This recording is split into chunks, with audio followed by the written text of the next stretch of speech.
Hi, Leah and Tim. I'm wearing a t-shirt that says GPS, and I wanted to share some GPS moments with you guys on this momentous occasion. And while everybody's dressed up and nice, I'm wearing a t-shirt because I wanted to make sure that you know that there is a GPS that you can use to get to your destination better. Let me share with you 4 pieces of advice in the short time that we have together concerning your relationship with each other. These are counsels for newlyweds. Number 1, you spell love Love. I spell love Time. Show me your calendar and I'll show you what you love. Love is not a fuzzy feeling inside. Yeah, we want to have those. Love is not just some romantic conversation in a beach in Brazil, although we would love to be there right now. Love is spelled time. This is when we make our spouse high priority. We don't give them the leftovers of our time. If you don't budget your time, nobody else is going to do it for you. So the way I do it, especially if we have full-time jobs, is that we dedicate 2 of the 3 parts of the day. I divide the day like this, 8 in the morning to 12, 1 through 5, and 6 to 9. One of those 3 has to be for the other person. Plus an off day, well, the whole day is for the other person. Plus vacation every year, all of it that you're allowed. Plus once a month, or once a quarter, when you have 5 Sabbaths, go off somewhere. Your church is going to be there when you return. Your job is going to be there when you return. Time. Budget it. If you don't put it in the calendar, something always comes up. Number 2, let me talk about expectations.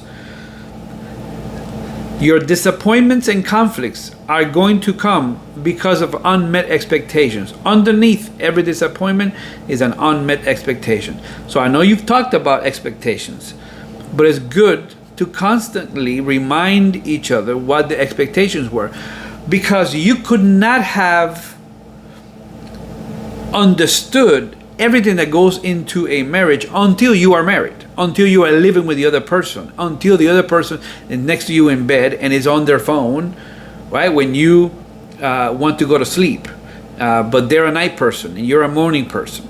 And what kind of habits do they have for eating, and what kind of hygiene habits do they have, and what about romantic time, intimacy? What's the expectation for that? We have all these conversations when we're dating, but we need to have them again while we're married, for as long as we live, because there's always expectations. There are things that we take for granted, that we assume. So don't assume, just ask. Nobody can read minds. Number 3, I would suggest that you pray every day for your spouse and with your spouse. There are couples that pray neither for their spouse or with their spouse. There's some couples that pray with each other but not for each other. And there's couples that pray with each other and for each other. It's an intimate moment that connects you at a deeper level. It's really hard to stay mad long when you're constantly praying for and with each other. And number 4, if you like what you do, it doesn't seem like work. So this is related to point number 1. It is important for you to set boundaries. Boundaries with your friends. The 3 F's. Boundaries with your faith community and boundaries with your family.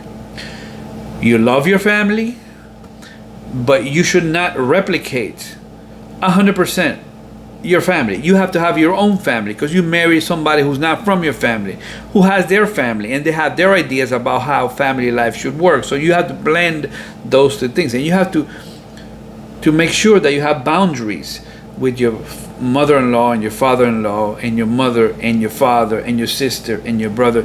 You have to have boundaries, and you have to very nicely tell them when they come over and say, well, I wouldn't put my sofa there, and I wouldn't do that, and I wouldn't cook that, and I wouldn't eat that, and I wouldn't stay up. You have to very kindly tell them, listen, I love you, but this is our home, and we want to put the sofa in the roof, because that's the in thing right now with us millennials. You have to have boundaries with your family. You have to boundaries with your faith community. People can't just show up in your house unannounced at all times. You have to put boundaries and say, hey, on Mondays is my day off. I want to spend time with my husband. I want to spend time with my wife. On Sundays is our day off. We would rather not have any organized activities that have to do with the church on Sunday mornings, because that's the time that we go on a bike ride and we go on a hike. And this is the time that we have a date night on Thursday nights.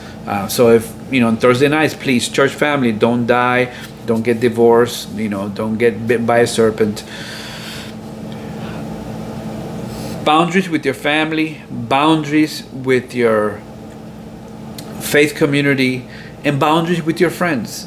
You have friends that are in two groups. Some friends that are married, and some friends that are single. And sometimes our single friends want us to act like we're still single, but we're not single anymore. We're married, so we have responsibilities. We have a different view of life. So it's important that you look at your relationship with your family, and your relationship with your friend, and your relationship with your faith community, and you understand that there are some boundaries that need to be put in place so there's no misunderstandings. Remember, at the root of every conflict, there's a lack of understanding, there's an unmet expectation. Maybe your friends are expecting that you would be towards them the same way you were as when you were just dating somebody, when you were just going out with somebody. They expect you to have the same accessibility that you had when you were dating, and that is impossible. So you have to be clear with them in a very nice way and say,